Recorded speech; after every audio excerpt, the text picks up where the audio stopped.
የጌታችን የመድኃኒታችን የኢየሱስ ክርስቶስ ቁመቱ መጠኑ ከአዳም ቁመት ጋር እኩል ነው። ወርዱ ቁመቱ በአዳም ልክ ነው የተሰቀለው። መስቀል ላይ የተሰቀለው ቤዛ የሚባለው በአዳም ልክ ነው። መጠኑ የአካል ክፍሉ እሱ ባወቀ ቁጥሩ ከመጀመሪያው አዳም ጋር እኩል ነው። ለምን የሚባል ሁለተኛው አዳም ክርስቶስ ለአዳም ቤዛ እንዲሆን ካሳ እንዲከፍል ነው መስቀል ላይ የተሰጣው። ስለዚህ አካሉ እኩል የአዳም የራስ ጠጉሩ፣ የእግር ጥፍሩ፣ የእጅ ጣቱ አንድ ቁራጭ እንኳን ሳይቀር ክርስቶስ ካሳ ከፍሎለታል። አንድም የአካል ክፍሉ ሳይቀር ቅዱስ ቄርሎስ ይህንን ሲናገር እንዲህ ይላል። ፈድዮ ሥጋዚአሁ ለዘበአማን ሥጋዚአነ ወነፍሶ ካይበ ቤዛ ነፍሰ ኩልነ መጥዮ ይላል። እውነተኛ ሥጋውን ለሥጋችን ከፈለ ይላል። እውነተኛ ነፍሱን ለነፍሳችን ከፈለ ይላል። አንድም ነገር ሳይቀር እኩል በሆነ በአዳም አካል መጠን እኩል በሆነ በዛ ቤዛነት ክርስቶስ መስቀል ላይ ደቀቀ። ስለዚህ አዳምን አዳነው። ስለዚህ አዳም ኢየሱስ የሚለው ቁጥሩ 144 እኩል የሚሆንበት ምክንያት ያ። በጣም ደግሞ የሚገርመው ወንጌል ላይ እንዲህ የሚል ምልክት ታገኛላችሁ። የሉቃስ ወንጌል ምዕራፍ 2 ቁጥር 52 ላይ ኢየሱስም ይላል በጥበብ በቁመትና በሞገስ በሰው ፊትና በእግዚአብሔር ፊት ያድግ ነበር ይላል።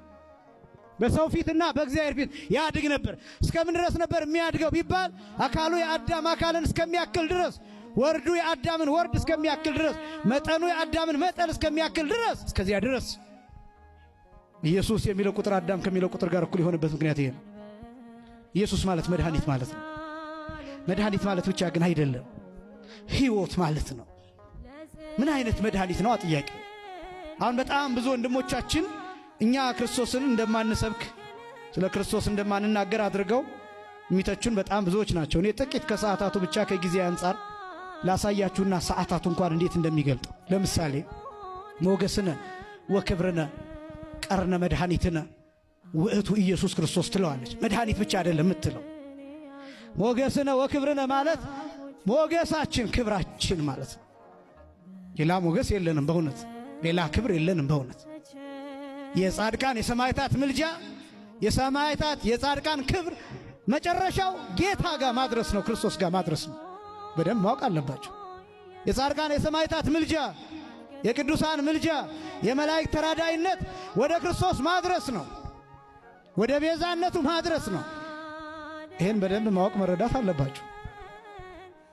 ሞገሳችን ክርስቶስ ነው፣ ክብራችን ክርስቶስ ነው። ከዚያ ቀጥሎ እንዲህ ይላል አባ ጊዮርጊስ ዘጋስጫ ቀርነ መድኃኒትነ በሉ እስኪ ሁላችሁ ቀርነ መድኃኒትነ ውእቱ ኢየሱስ ክርስቶስ።